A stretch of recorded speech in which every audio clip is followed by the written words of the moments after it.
Before we get started, I want to remind everyone that the information in this presentation is not to be or construed as investment advice. The information presented are subject to change without notice, and while we have made every reasonable effort to ensure that the content is reliable and accurate, we have not independently verified the content and are not responsible for errors therein. Please consult a professional advisor before putting a loonie in any of these financial markets.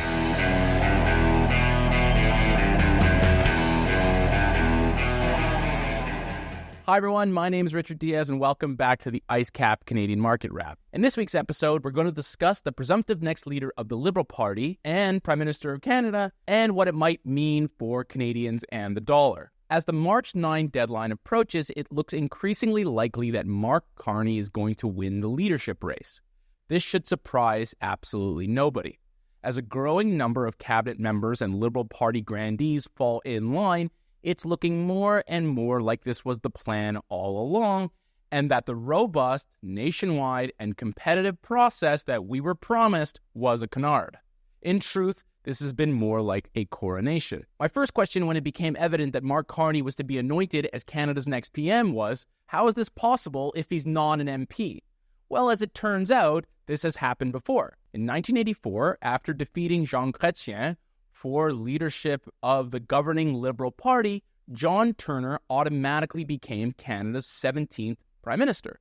He was not required to call an election until 1985, but with the Liberals leading in the polls, he decided to have Parliament dissolved in July. He then ran and won in a by-election, but then lost the general election soon after. Another related example is Kim Campbell, who became Canada's first female Prime Minister in 1993, after Brian Mulroney resigned. She won the Progressive Conservative leadership race, and hey, at least she was an MP.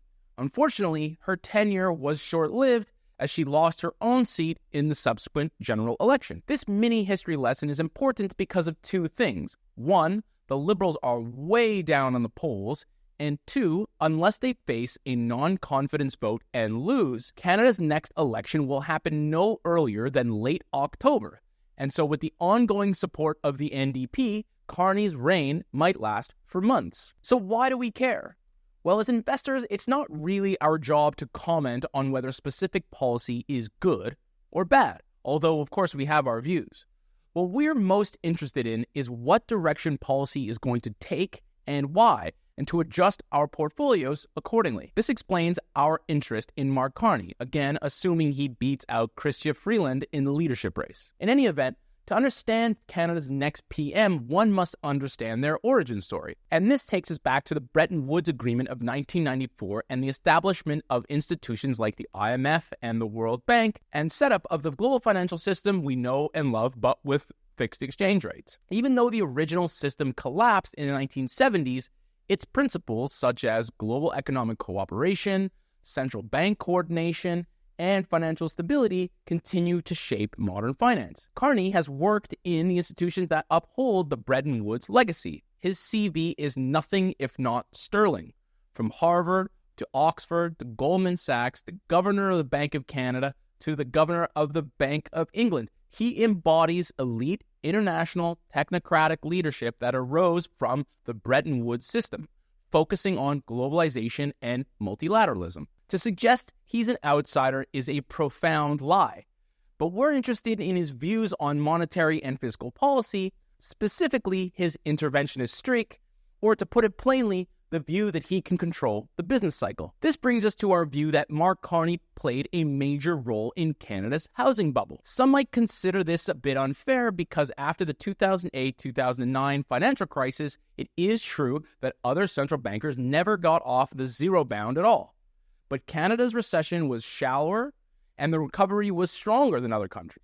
And yet Carney kept interest rates well below core inflation for nearly 4 years, long after Canada had normalized. This kicked off a long period of negative real interest rates that led to an enormous misallocation of capital, i.e. a huge housing bubble.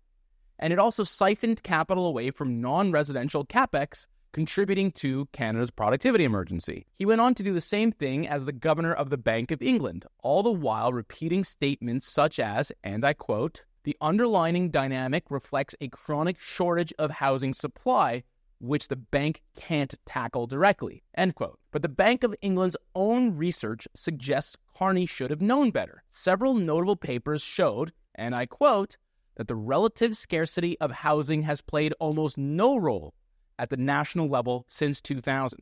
Rather, the bank's researchers confirm the role of the central bank's own monetary policy, i.e., historically low interest rates, is what drove up house prices. Now, as PM, he will not oversee monetary policy, but interventionist he will remain. And as we've argued before, Canada is facing a recession. And as PM, with the support of the NDP, we expect that the budget, should he remain there to table it, will reflect his views on the business cycle and the role the government has to play in it, i.e., even more deficit spending. Given that Canada is mired in a productivity emergency and the record high debt levels, this raises concerns over the loonie and the performance of fixed income. All right, so that's a wrap on this week's episode. Thanks again for listening. Please like, subscribe, and follow for more. As always, we manage money for families all across Canada and the world, so please feel free to get in touch.